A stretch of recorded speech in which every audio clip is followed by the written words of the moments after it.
HSP or no HSP, it is very crucial for us to embrace peace and prioritize mental health.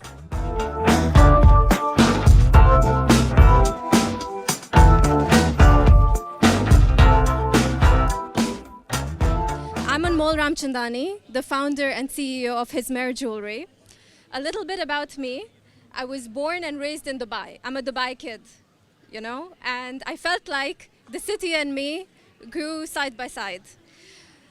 So before I go any further, I just want to know, when was the last time any of you were at peace?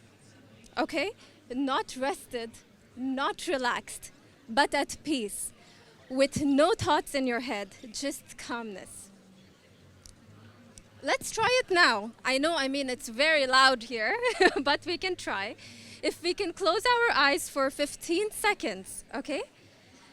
And not try to think of anything. Just breathing in and out. When was the last time we felt this way? Right? How often do we allow ourselves to feel this way? So today I will be talking about cultivating clarity and embracing rest in a very, very high stress world. As professionals, and of course as neuroscience experts, everyone has a very scientific approach, an amazing approach to wellness. But for me, as an entrepreneur, my experiences are shaped by my personal experiences and storytelling. Okay, so I'll go further. And before I go further, I want to ask a question. Are any of you aware of the term HSP, or highly sensitive person? Anyone? Yes? Perfect. For those of you who don't know, according to Encyclopedia Britannica, HSP is someone with heightened sensitivity to physical, social, and emotional surroundings. Now, what happens is HSP also sometimes gets overwhelmed in crowded situations, under bright lights, or in noisy environments. I'm doing wonderful right now. Trying here. HSP or no HSP, it is very crucial for us to embrace peace and prioritize mental health. How do we do that? Right? Like, how do we go ahead? A key practice for me is checking in on myself every day. Now, what do I mean with that? How do I check in on my mental health every single day? The voices that go on in our head, we have to check. Are they talking to us with love or no love? I know the concept of self-love is everywhere, but let's ask ourselves this question today. Do we really love ourselves? Okay? Imagine this, a loved one, your child, your partner, your mother, anyone, okay? Let's say they wake up at 6 a.m. for gym, then work a 9 to 5, and then continue working on a long presentation after. What will we tell them? We'll be like, sweetie, we're proud of you, but why don't you take a little bit of a break? Why don't you finish it tomorrow? But if you were in that situation, would you talk to yourself with that much love? Would you ask yourself to take that break? Or would you tell yourself, work harder, hustle more, right? So that voice in our head needs to talk to us with love. And that voice in our head needs to tell us, you know what? It's okay to rest. It's okay. Now coming to workplaces, right? Now these days, I feel like workplaces glamorize long working hours. My friend, she lives abroad, and she told me her manager praised her and her colleagues when they used to stay after 6 p.m. What did she do? She stayed after 6 p.m., right? And then fell into the trap of people pleasing. So what do we do in this situation? I feel like being in Dubai, such a wonderful city, right? Which really, really knows the balance between work and personal life. If we go more, it's on us. Our employer hires us knowing that we can do 5 tasks in 8 hours. If we choose to do 10, it's on us, right? And again, there's nothing wrong with being ambitious. Yes, we should be ambitious. We should grow more. We are here at such an amazing event, not just like this. We are ambitious people, but not at the stake of our mental health, right? We should prioritize our mental health. Okay, now let's say we had a long day of hustling at work. We are definitely more sensitive to what happens in our personal lives, especially if it's criticism. How do we deal with that? Because if we have a long day at work, when we come home, we are a little bit sensitive with our family, right? Let's say our meetings didn't go right, our event fell apart, or something happened. What do we do in this situation? How do we go about it? My answer is self-acceptance. Okay, things are about to get really personal. Please don't get sad. I'm in a happy place now, but let's get personal for 1 second. Out of my experience, growing up as a child of color and a chubby kid, you'll be surprised, my extended family commented a lot on my body, commented a lot on my skin color.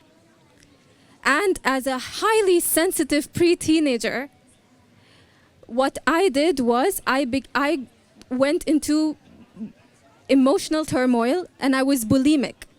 My family supported me, but it's always the comments that put you in that situation.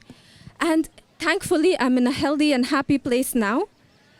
And I lost the weight in a healthy way, only to realize the hard truth. They found something else to criticize me for, right? So one thing, people are always going to talk. We just have to know who we are. Imagine this. You go out for a walk wearing a red shirt. Someone yells at you from behind, "Hey, you in the blue shirt." Naturally, you won't turn around, right? Because you know that's not who you are. It's not about you. The same applies to criticism. When people talk and it's not about us, it shouldn't affect us. We shouldn't turn around unless it's to see who is yelling.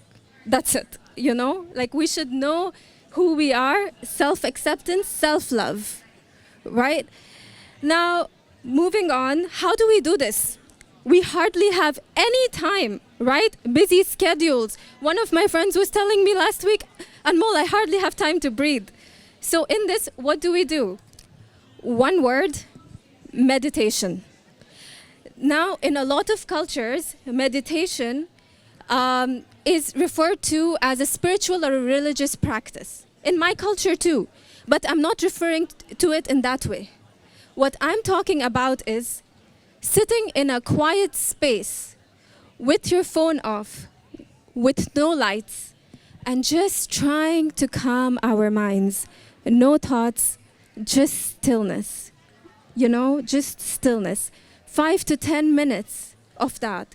And if our thoughts go somewhere, if we cannot try and calm ourselves down, what do? We try to focus on the breathing, in and out. Right? And that's how I get my strength to deal with everything. After that, whatever problems you have, you can think about the solutions accordingly. Where do you need to draw boundaries? Where do you need to love yourself more? Where do you need to say no? All of that. But let's be honest, we don't have time to meditate daily. So I would suggest something simple like the Coffee 5. Now I'm going to ask you all a question, okay? How many of you drink coffee while scrolling through the phone? Perfect, perfect. How many of you drink coffee while sending off emails? Perfect. And rushing to the next task? Okay, perfect.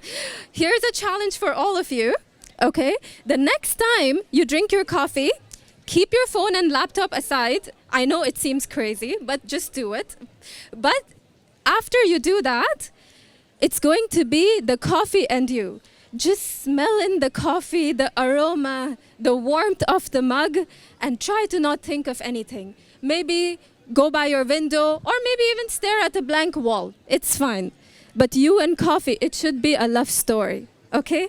And just after that, you will trust me that 1 cup of coffee will give you a moment of mindfulness, a chance to reset. And then you can go around and conquer your day. Yeah? And lastly, what I want to say is, this is very important. When things get overwhelming, the most grounding thing to do is gratitude. When there is so much to be overwhelmed about, there is equally a lot to be grateful for, right? If we are upset about our work, at least we have work to care about. If we are upset about our business, at least we have something to pour our hearts into. If we are upset with our friends or family, at least we have their presence in our lives to cherish, right?